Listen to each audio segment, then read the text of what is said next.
The stock market, as measured by the S&P 500, is trading at a very high valuation today. But in this video, I'm going to share 10 extremely high-quality stocks that are not overvalued. In fact, offer good growth and long-term total rates of return. These are 10 research candidates that you can start looking at for your own portfolios.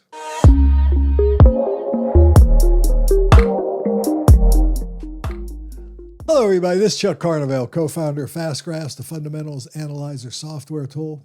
I had more than one subscriber ask me to come show them some, pointing out first of all that the market is really overvalued. They asked me, could you give us some example of companies that we could research and look into that look attractively valued, have good growth, and could be very good total return candidates. So I put together a list of 10 that I'm going to cover in this video. But before I get into those 10, let's start by taking a look at the market. Now, I want to emphasize something. I did a video where I covered the stock market here just recently, and I had one comment actually say, well, when I was doing the model portfolio video, and they said, well, when you built the model portfolio, the market wasn't as overvalued as it is today. And I don't know how he missed that or how she missed that. I'm not sure if it was male or female. But the point is that the market is easily as overvalued today as it was back in 2021 when I did those model portfolio videos. So let's go ahead and look at the market via the S&P 500 or SPY ETF. So here we have the S&P 500 ETF Trust. Now, I want to orient people because I don't want anyone to have any confusion. Okay, there are two primary valuation reference lines on this graph. That's the orange line and the blue line. The orange line is drawn at a PE ratio of 15. Okay, that's theoretically a fair valuation for stocks, most stocks over long periods of time. So anywhere I touch this orange line, that's going to be a PE of 15. So if the price is above that line, it's a higher PE. If the price is below that line, it's a lower PE. Now the blue line is the normal or average market PE ratio that the market has applied over this maximum time frame, which starts, as you can see, in 2003 here. All right, so this goes back roughly 20 years, including some estimate data. All right, so this is a 15 times earnings. This is 19.09 times earnings. And this white line is the dividend. Now let's talk about what you're seeing here. Just use your powers of observation. The stock market, when you're measuring all the constituents of this S&P 500 stock market, you can see that it's had some good earnings growth. Then it had 2 years of dropping earnings coming into the recession of 08 and 09. And then we had some really good recovery earnings, and earnings grew pretty nicely all the way through 2018. Then 2019 was a very flat year, and then COVID hit in 2020, and that's where we had a down year of 16% drop in earnings. But then that was followed by a very strong recovery, 50% year in 2021, which I believe is just the market moving back to its normal valuations. And then we had a decent year in 2022, another negative year in 2023, and we're expecting a really good double-digit year in 2024, followed by double-digit years for 25 and 26. This is based on analyst estimates. The light green shaded area is estimate data. So if we put the weekly closing stock prices on this graph, you're going to see how the price has correlated to these earnings valuation reference lines. This is using adjusted operating earnings. So when I put the weekly closing stock price, you can see that 19 times earnings was quite common here coming into the recession. And it stayed at that high level, but I also want you to notice earnings were dropping, so the price was also dropping. But then we ended up getting kind of a reset. It got down to that 15-ish times earnings level, and it stayed there in 2011 and 12, and then it started to deviate. Okay, now 2021 was when I did the model portfolio I talked about. This was the peak valuation of the market. It was trading at 24.10 times earnings on that date. Today, it's at 24.2 times earnings. So for all intents and purposes, the valuation is as high today as it was back in 2021 in August and September and so on when I was building those model portfolios.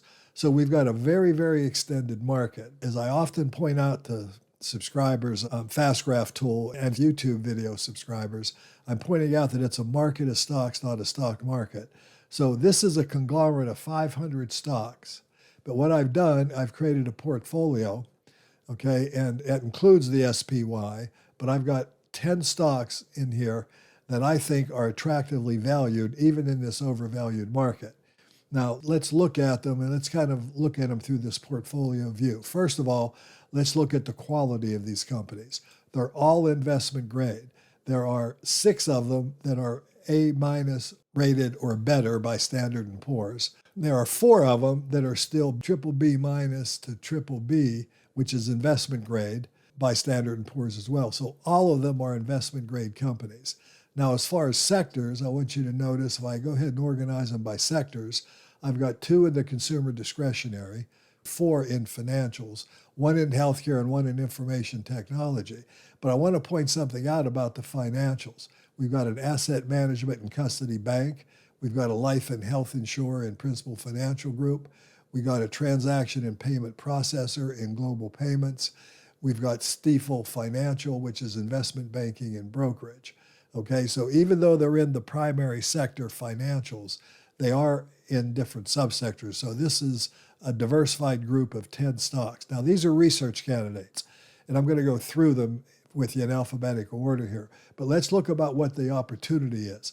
If I look at estimated earnings growth and do it by order of highest to lowest, you can see that we've got double-digit earnings growth except for JD.com, which has 8.8%.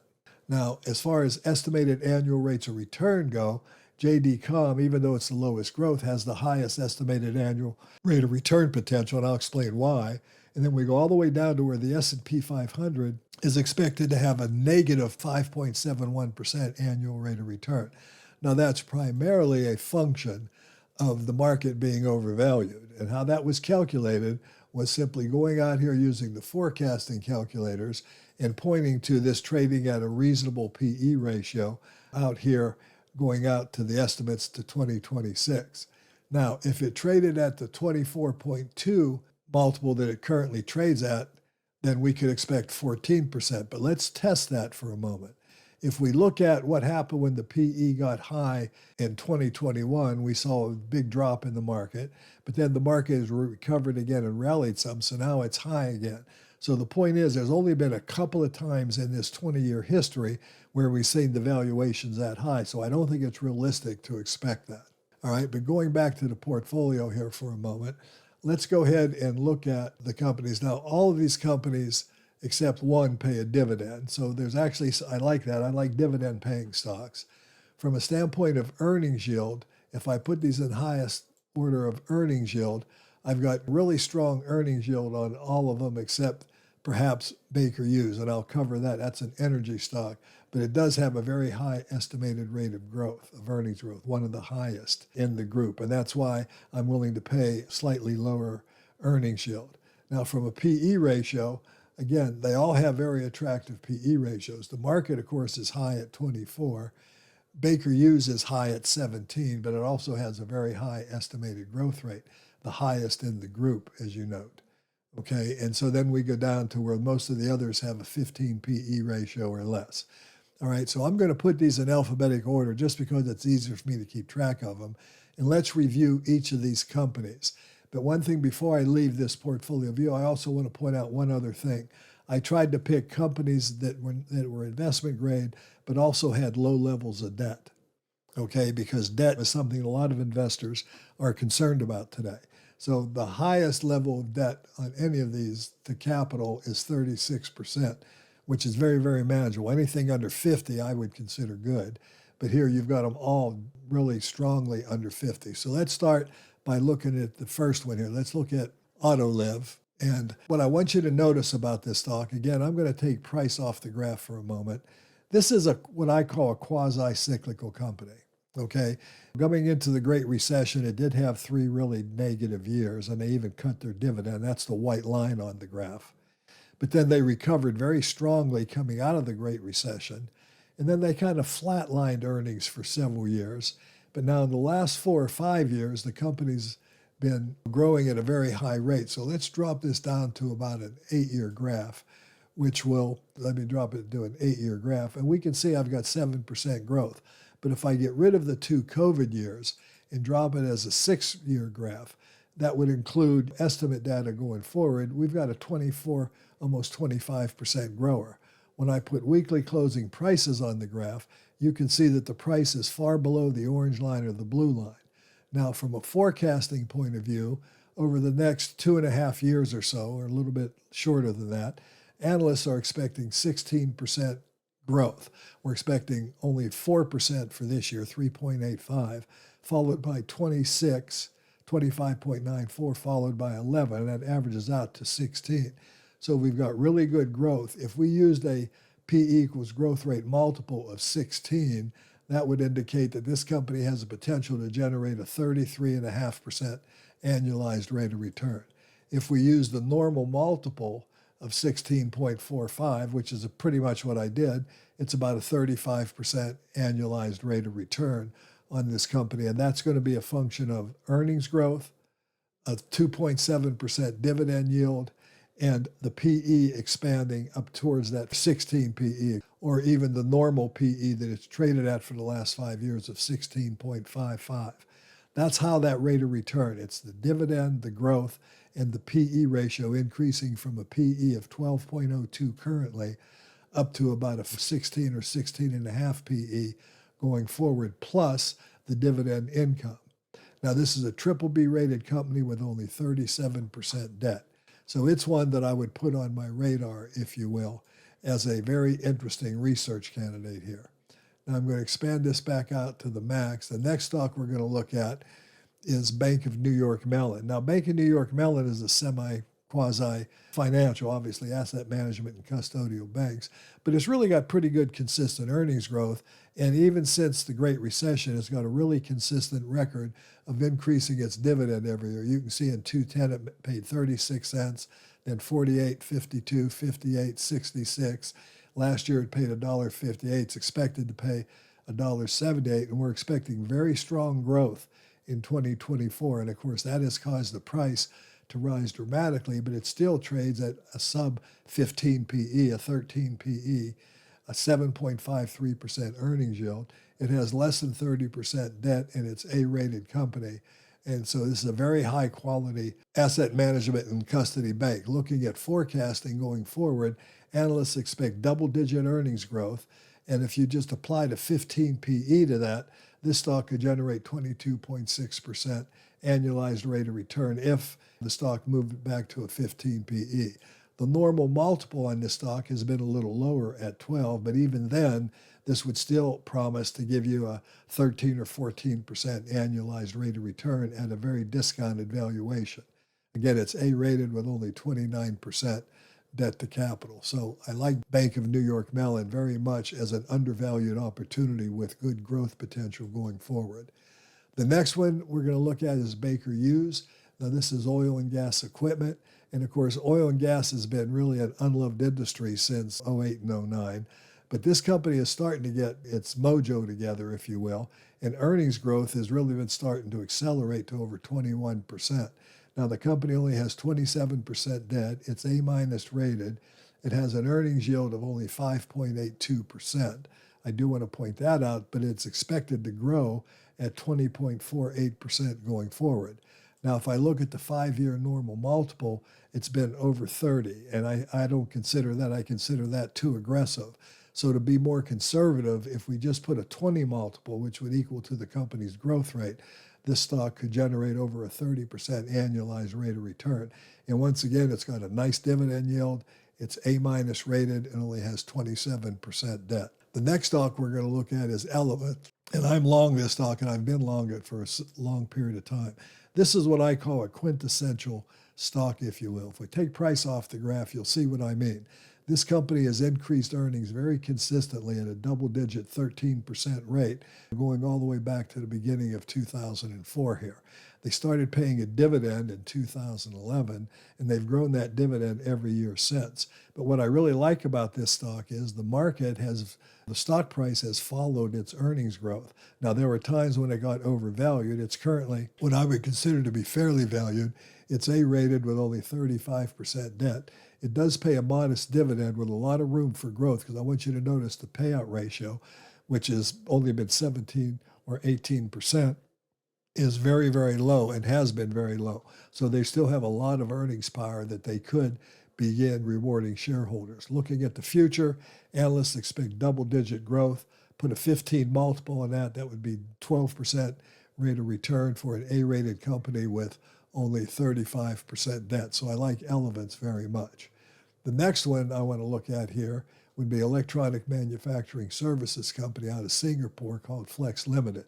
Now we have no dividend here. I want you to notice there's no white line or no light green yellow area. It's trading at a little higher multiple than it has historically, but earnings growth has been about 13% since the beginning here where I'm picked, the beginning of 2013. But looking at forecasting growth, it's expected to grow at about 15%. That would give us a 17% rate of return at a 15 multiple, which I believe it should command.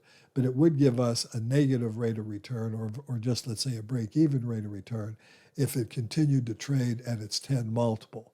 Now, examining that, a 10 multiple has been historically normal. But back here, if you'd have paid even a 14 multiple for it, which is very close to what it is today, and held it through today, you'd be averaging 14%.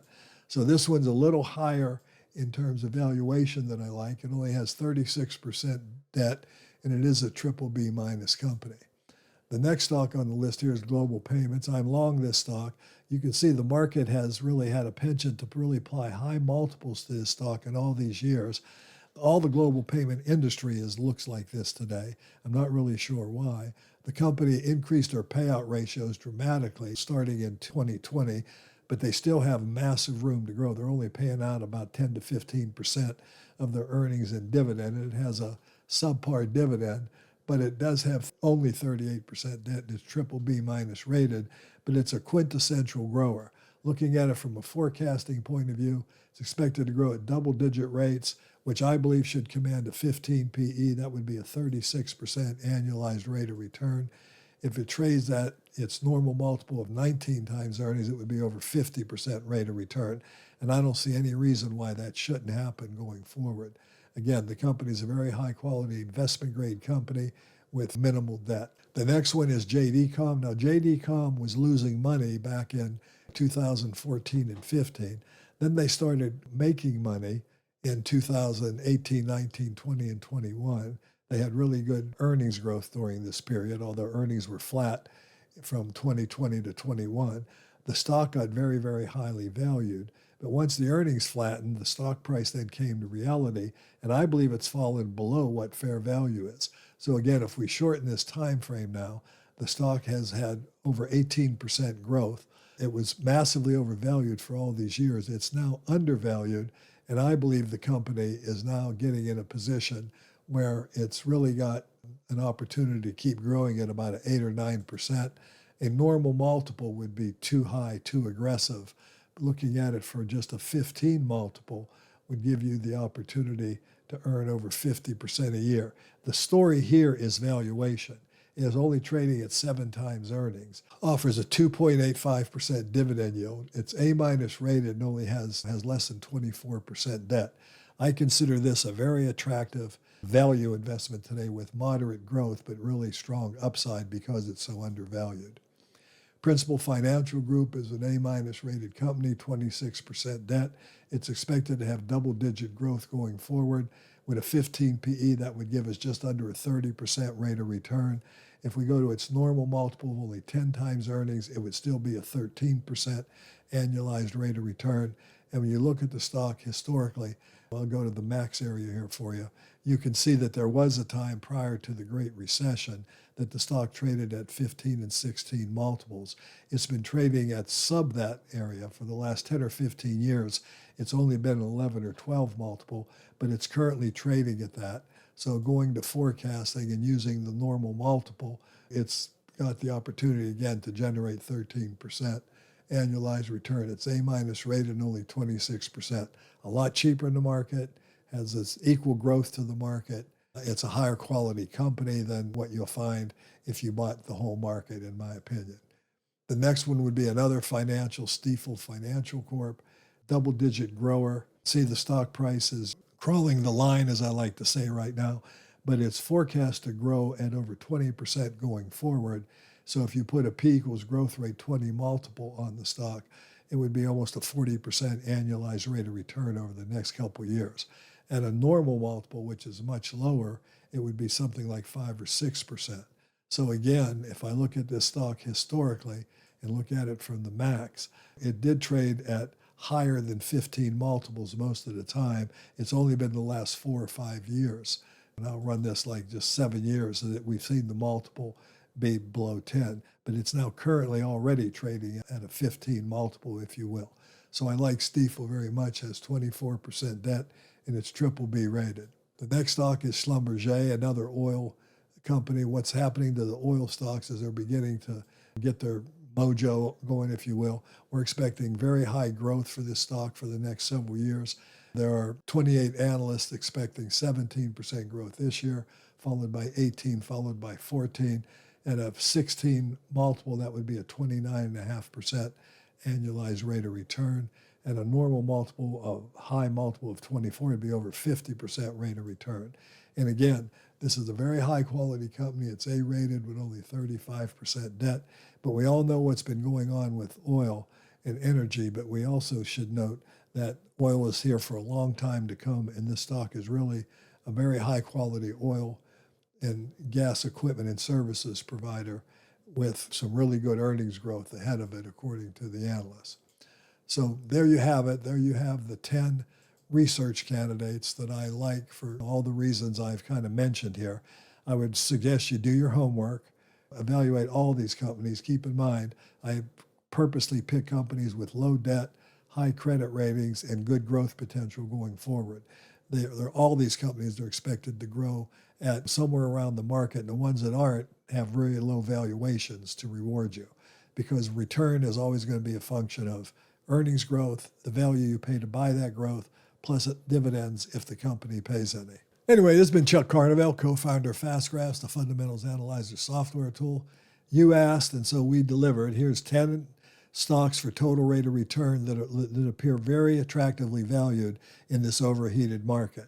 So thank you for the suggestion. I hope you enjoyed this video. If you did, give me a like, subscribe to the channel, and take a look at subscribing to FastGraphs. We've got the powerful screening tool that can help you find stocks just like the ones I showed in this video. Thanks for watching, and we'll talk to you again real soon.